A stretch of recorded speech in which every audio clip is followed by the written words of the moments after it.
ಈಗ ಯಾರ್ಯಾರು ಏನೇನು ನನಗೆ ಫೋನ್ ಮಾಡಿ ಮಾತಾಡಿದ್ದಾರೆ, ಯಾರ್ಯಾರು ನನ್ನ ಮಂತ್ರಿ ಬಂದು ಹೋಗಿದ್ದಾರೆ, ನಾನು ಮಠಾಧಿಪತಿಗಳಿಗೆ ಉತ್ತರ ಹೋದಾಗ ಏನೇನು ಆಶೀರ್ವಾದ ಮಾಡಿದ್ರು, ಇದೆಲ್ಲ ಹೇಳಬೇಕಾ? Not necessary. ನಾನು ನನ್ನ ಪಕ್ಷ ಸ್ವಚ್ಛ ಆಗಬೇಕು ಅನ್ನೋದೊಂದು ಬಿಟ್ಟರೆ ಯಾರು ಬರ್ತಾರೆ ಯಾರು ಬರ್ತಿಲ್ಲ ಇಲ್ಲಿ ಅದು ನನ್ನ ಲೆಕ್ಕಕ್ಕಿಲ್ಲ. ನೋಡೋಣ ಕೂತ್ಕೊಂಡು, ಇನ್ನೂ ಟೈಮ್ ಇದೆ. ನನಗೂ ಭಾಳ ವಯಸ್ಸಿದೆ. ಇನ್ನೂ 76. ನನ್ನೊಬ್ಬನಿಗೆ ಯಾಕೆ ಅದಕ್ಕೋಸ್ಕರ ಪಕ್ಷದಿಂದ ಟಿಕೆಟ್ ಕೊಡಲಿಲ್ಲ, ನೀನು ನಿಲ್ಬೇಡ ಅಂತ ಯಾಕೆ ಹೇಳಿದ್ರು? ಉತ್ತರ ಕೊಡಲಿ ನೋಡೋಣ. 76 ಕೊಟ್ಟಿಲ್ವಾ? ಪಕ್ಷ ನಿಷ್ಠೆನೇ ತಪ್ಪಾ? ಹಾಂ, ಪಕ್ಷ ನಿಷ್ಠೆನೇ ತಪ್ಪೇನಪ್ಪ? ಮೋದಿ ಇದರಲ್ಲೇನು ಪ್ರಶ್ನೆ ಇಲ್ಲ, ಅದು ಸಂತೋಷ ಪಡ್ತೀನಿ. ನಾನು ಅಷ್ಟು ಜನರ ಆಕ್ರೋಶ ಇತ್ತಲ್ಲ ಹೊರಬಂತದ್ದು. ಜನರ ಆಕ್ರೋಶ, ಯಡಿಯೂರಪ್ಪನ ಮಕ್ಕಳ ಮೇಲಿದ್ದಂಥ ಆಕ್ರೋಶ ಪೂರಾ ಹೊರಗೆ ಬಂತು, ನಿರೀಕ್ಷೆಗೆ ಮೀರಿ ಬಂತು. ಆದರೆ ಯೋಚನೆ ಮಾಡಿದ್ರು, ಗೆಲ್ಲಕ್ಕಾಗಲ್ಲ ಈಶ್ವರಪ್ಪ, ಕಾಂಗ್ರೆಸ್ ಗೆದ್ದು ಬಿಡ್ಬೋದು, ಅದಕ್ಕೋಸ್ಕರ ಮೋದಿ ಗೆಲ್ಲಿಸಲೇಬೇಕು ಅಂತ ಮೋದಿ ಓಟ್ ಕೊಟ್ಟಿದ್ರು. ಫೋಟೋ ನಂದು ಭಾಳ ಇತ್ತು, ದೊಡ್ಡದು ಇತ್ತು.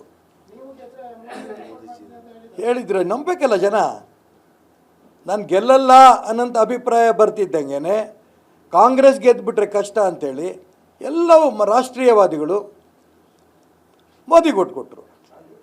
ಇದರಲ್ಲೇನು ತಪ್ಪು ಇಲ್ಲ, ಸರಿ ಇದೆ. ಮುಂದಿನ ದಿನಗಳಲ್ಲಿ ಈಶ್ವರಪ್ಪನವರಿಗೆ ರಾಜ್ಯ ಹೈಕಮಾಂಡ್ ಆಗಲಿ ಮತ್ತೆ ಅಥವಾ ಕೇಂದ್ರದ ಹೈಕಮಾಂಡ್ ಆಗಲಿ ನಿಮ್ಮ ಹೇಳಿಕೆಗಳಿಗೆ ಹೆಚ್ಚಿನ ಮನ್ನಣೆ ಸಿಗುತ್ತೆ ಸರ್? ಗೊತ್ತಿಲ್ಲ ನನಗೆ. ನಾನು ಒಬ್ಬ ಮನುಷ್ಯ, ಒಬ್ಬ ಭಾರತೀಯ ಜನತಾ ಪಾರ್ಟಿಯ ಪ್ರಾಮಾಣಿಕ ಕಾರ್ಯಕರ್ತ. ನನ್ನ ಮನಸ್ಸಿನ ಭಾವನೆ ಇಟ್ಟಿದ್ದೇನೆ, ನೋಡೋಣ ಏನೇನಾಗತ್ತೆ ಅಂತ. ಯಾಕೆ ಅರ್ಜೆಂಟ್ ಯಾಕೆ ಮಾಡ್ತೀರಿ? ನಾನು ಹೇಳ್ದೆ ನಿಮ್ಗಿಂತ ವಯಸ್ಸು ಚಿಕ್ಕೋದು, ಅದು ಜಾಸ್ತಿನ ನಂದು. ಬರೀ 70 ನೀವು? ನಾನು 76, ಬರೀ 76. ಇನ್ನು ಭಾಳ ವರ್ಷ ಇರ್ತೀನಿ. ನಾನು ಏನು ಮಾಡಬೇಕು ಬಿಡಬೇಕು ಯೋಚನೆ ಮಾಡ್ತೀನಿ. ನಾನು ನನ್ನ ಪಕ್ಷ ಯಾವುದೇ ಕಾರಣಕ್ಕೂ ನಾನು ಬಿಟ್ಟು ಹೋಗಲ್ಲ. ಆ ಹಿಂದುತ್ವವಾದವನ್ನು ಎಂದೆಂದೆಂದೆಂದೂ ಬಿಡಲ್ಲ, ರಾಷ್ಟ್ರೀಯವಾದವನ್ನು ಎಂದೆಂದೂ ಬಿಡಲ್ಲ.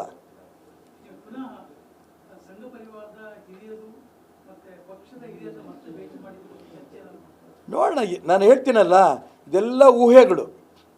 ನನ್ನ ಹಿಂದುತ್ವವಾದ, ನನ್ನ ರಾಷ್ಟ್ರೀಯವಾದ, ನನ್ನ ಉಸಿರಿನ ಕೊನೆಯ ತನಕನೂ ಕೂಡ ಯಾರೂ ಕಸ್ಕೊಳಕ್ಕಾಗಲ್ಲ.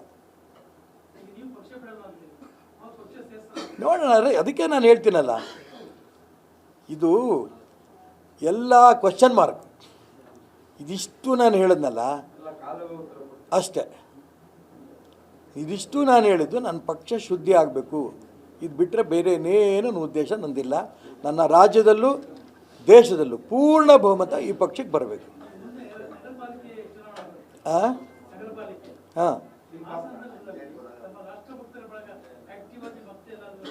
ನೋಡೋಣ, ನನ್ನ ಎಲ್ಲ ಕಾರ್ಯಕರ್ತರ ಹತ್ರ, ಹಿತೈಷಿಗಳ ಹತ್ರ ಕೂತ್ಕೊಂಡು ಚರ್ಚೆ ಮಾಡ್ತೀನಿ ಏನು ಮಾಡಬೇಕು ಅಂತ.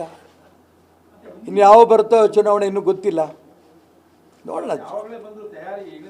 ಅರೇ ಒಳ್ಳೆ ಚೆನ್ನಾಯ್ತಲ್ಲ. ಅಲ್ಲ, ಈಗ ಮೊನ್ನೆ ಇದ್ದಕ್ಕಿದ್ದಂಗೆ ಅವನು ವಿದೇಶಿ ಒಬ್ಬ ಪ್ರಧಾನಮಂತ್ರಿ ಈ ಕಡೆಯಿಂದ ಹಾರ ಕಡೆ ಡಮ್ ಅಂದೋದ, ಒಂದೇ ನಿಮಿಷ. ಏನೇನಾಗತ್ತೆ ಗೊತ್ತಿಲ್ಲ, ರಾಜಕಾರಣ ಏನಾಗತ್ತೆ ಗೊತ್ತಿರತ್ತಾ?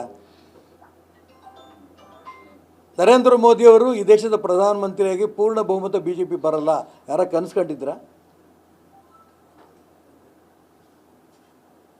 ನಾವು 20 ಸ್ಥಾನ ಗೆಲ್ತೀವಿ, 30 ಸ್ಥಾನ ಗೆಲ್ತೀವಿ ಅಂತ ನಮ್ಮ ಪಾರ್ಟಿ ನಾಯಕರುಗಳೇ ಹೇಳಿದರು. 9 ಸ್ಥಾನ ಕಳ್ಕೊಂಡಿದ್ದು. ಕಳ್ಕೊಂಡ್ರೂ ಏನು ಹೇಳ್ತಿದ್ದಾರೆ, ಈ ಕಷ್ಟದಲ್ಲೂ 17 ಸ್ಥಾನ ಗೆದ್ದಿದ್ದೇವೆ. ನಾಚಿಕೆ ಆಗಬೇಕು ಹೇಳೋದಕ್ಕೆ ಮಾತು. 9 ನರೇಂದ್ರ ಮೋದಿನ ಇಟ್ಕೊಂಡು 9 ಸ್ಥಾನ ನಾವು ಕಳ್ಕೊಂಡ್ವಲ್ಲ, ಇದು ನಮ್ಮ ನೋವು.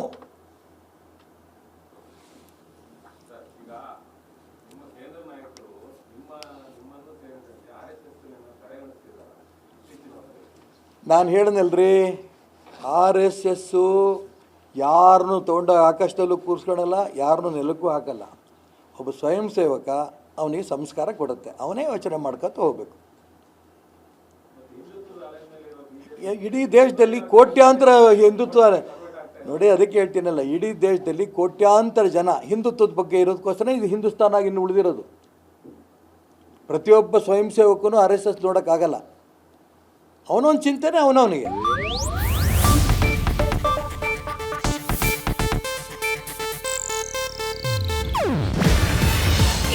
ಏಷ್ಯಾನೆಟ್ ನ್ಯೂಸ್ ನೆಟ್ವರ್ಕ್ ಪ್ರಸ್ತುತಿ.